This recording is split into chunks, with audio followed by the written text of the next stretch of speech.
For those of you that don't know, it is a very, very famous piece. You're going to hear the music and go, oh, I saw that on a movie, okay? It's very, very famous. It's very fun.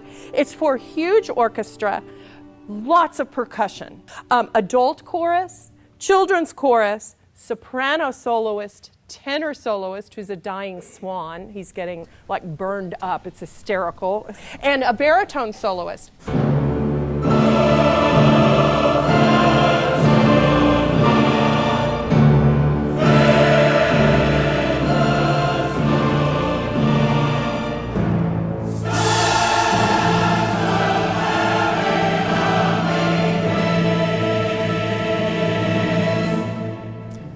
The Carmina Burana has some challenges in it. It's not technically difficult for the chorus in the sense that the motives are very straightforward, they're very simple.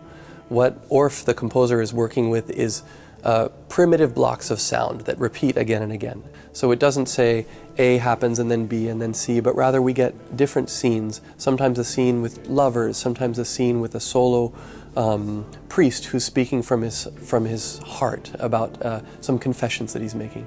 Other times the chorus functions as sort of the Greek chorus that speaks about the drama in general.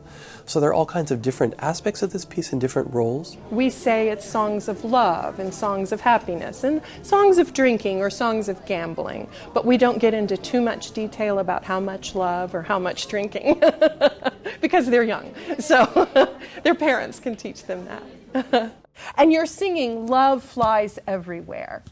Amor volat und ich weh. Try it. Amor volat und ich weh. The chorus sings in the choral terrace. Here in the Meyerson Symphony Center, we're blessed with one of the finest symphony halls in the United States.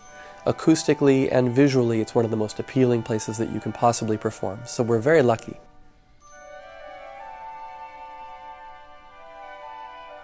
One of the challenges that we have to contend with as a chorus is the fact that we're spread out over a great width here.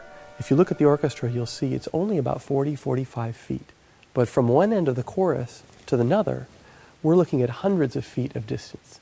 So we're constantly working on ensemble, careful listening, watching, staying together with the maestro. These are all aspects that we train very, very, very hard to make sure that the performances are of the top level.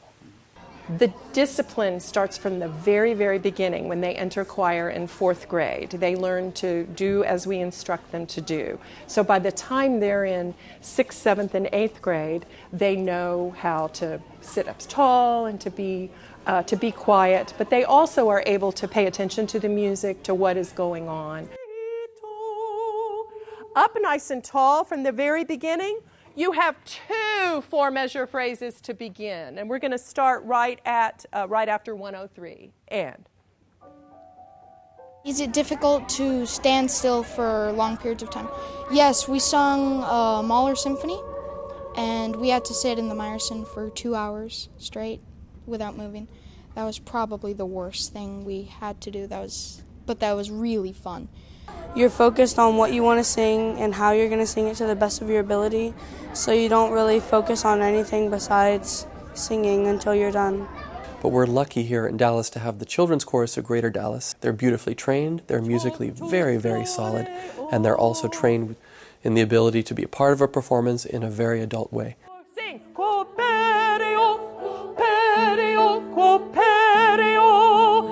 And then, at the very end of this, the soprano goes. One of the beauties of the human voice is that we have no intervening instrument. It's just us coming through our bodies to sing. So I would say to audience members as they listen, they'll hear this incredible wall of sound from the very beginning of Carmina. It's incredibly impressive. But don't look only for that. Look too for the individuals. See if you can find people who engage you physically, because it'll make the performance come alive that much more. I really love to sing, and I think that I'm pretty good at it. I'm never really nervous in the concert hall because we have a choir of 90 people, and almost if I make a mistake, they can carry me and vice versa. We are now about 190 singers all together. all of whom are volunteers. And this is an extraordinary thing about the Dallas Symphony Chorus, that they come and give their time freely. Many of them are professional musicians, they're music educators or singers, but their membership in the chorus is totally of their own free will. So it's an incredible thing to be part of this volunteer organization that nonetheless is so huge. Et pudi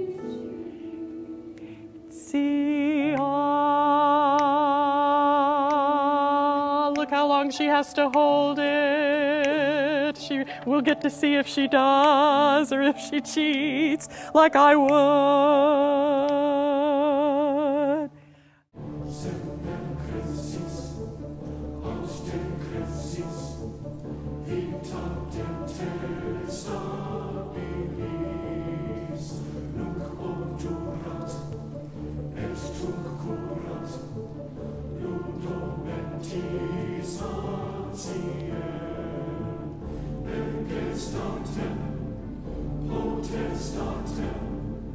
Dissolvit ut glacier.